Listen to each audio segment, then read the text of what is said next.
St. John's, UConn, man, what a game.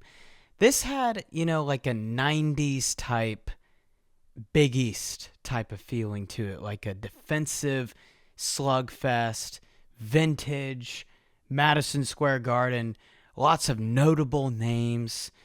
I mean, it doesn't get much better than this, and you could see those two teams did not like each other in the slightest. A lot of trash talk. Silas Demery, Dan Hurley, Dylan Mitchell. Man, St. John's got the upper hand, and I'll tell you this. This was a great matchup, schematically, for St. John's. Rick Pitino came in with a heck of a game plan. So, UConn, you can look at that 22-1 and be pretty intimidated, but they're 311th in Division I in tempo. St. John's was pressing them pretty much the whole game, and it rattled them. And all of a sudden, UConn, who thrives off of slow, methodical, had to play St. John's game because they were pressing them, forcing turnovers. It won them that game, that full court press. So Rick Pitino, man, I got to give it to him. He won the coaching battle. I mean, Dan Hurley said it in the team huddle, which was a great quote. He said, quote, "We are the better team." And you know what? I think Dan Hurley's right. I think UConn is the better team. When UConn got to the half-court line, they were the better team. They shot 55% from the field, 47% from three. I mean, you win 90% of games with those type of field goal percentages. But St. John's had the better game plan. They had 9 steals. Everyone that played more than 5 minutes had a steal for St. John's in that game. So it wasn't just a one-man guy. Everyone was wreaking havoc on the defensive side of the ball. More turnovers than assists for UConn. So a team that thrives off of assists, one of the best passing teams in the country, was getting nothing in terms of sets. 5 of 12 from the free throw line for UConn. UConn lost this game. St. John's won this game, but UConn lost this game in a lot of ways. And you know what? I'll say this about both of these teams. I think both of these teams have a lot to work on before the NCAA tournament. I mean, you look at St. John's. Yeah, that was an ugly game.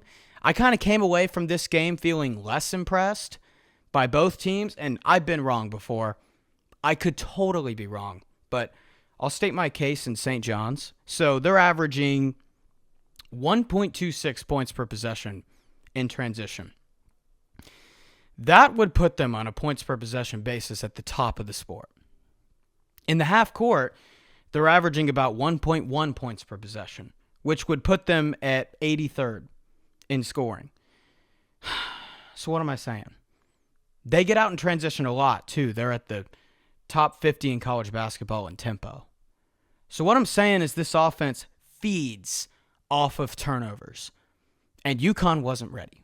Flat out. UConn was not ready. What happens if UConn was ready? What happens if all of a sudden UConn doesn't turn the ball over, right?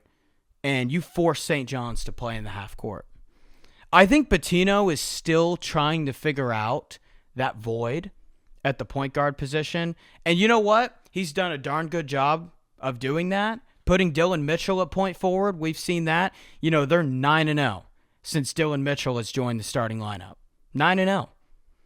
They've run, this is so interesting, but they've put Zuby Ejiofor at the top of the key.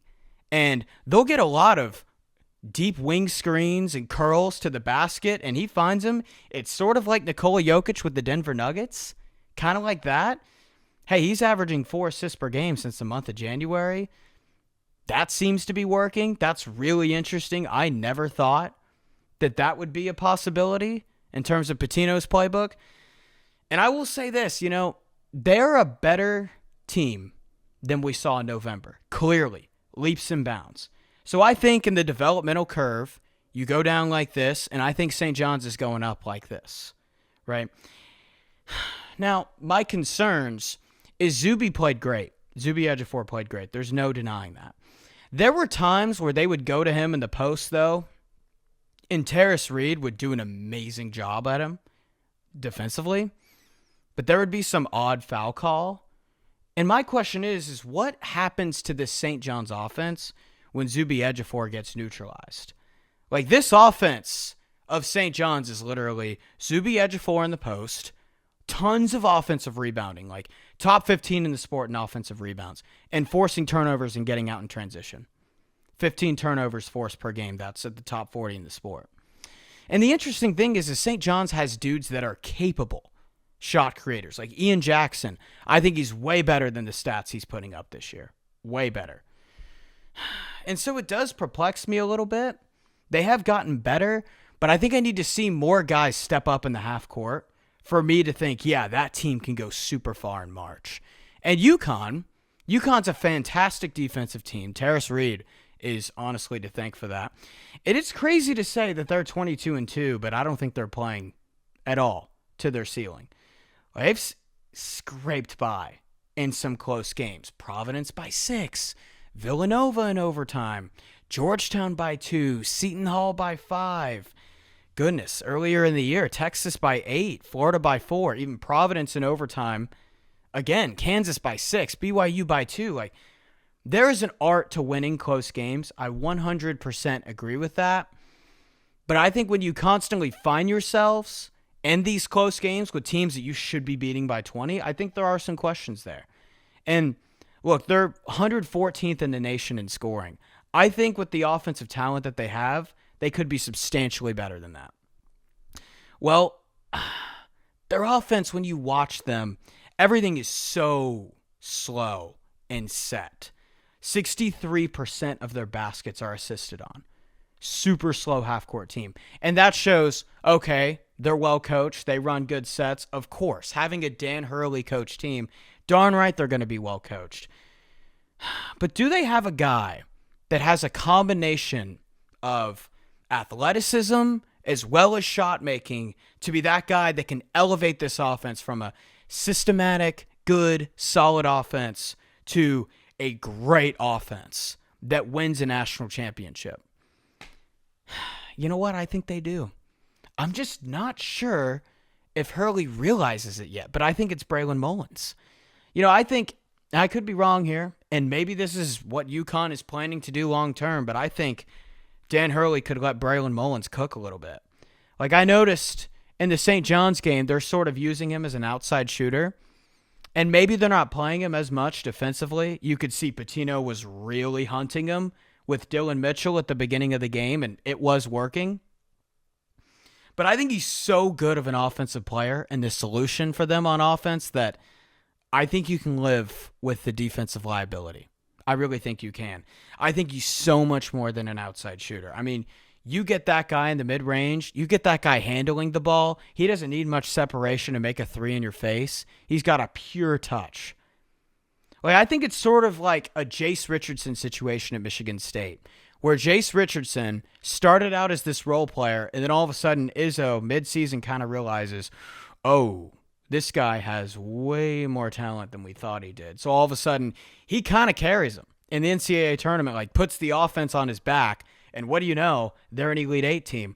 I think UConn has that with Braylon Mullins, but I think right now I see UConn in that next tier below Arizona, Michigan, and Duke. And I know you're going to say, Harris, they're 22-2, but I think I'm looking at how they're winning these games and not just the what. And I think what can get them into that tier one is Braylon Mullins stepping up and becoming that guy. That all of a sudden, well, when the sets aren't working, he can just go out and get you a bucket. Because St. John's was antagonizing them, for sure. And you know what? It's a heck of a win for St. John's. It's huge for the program.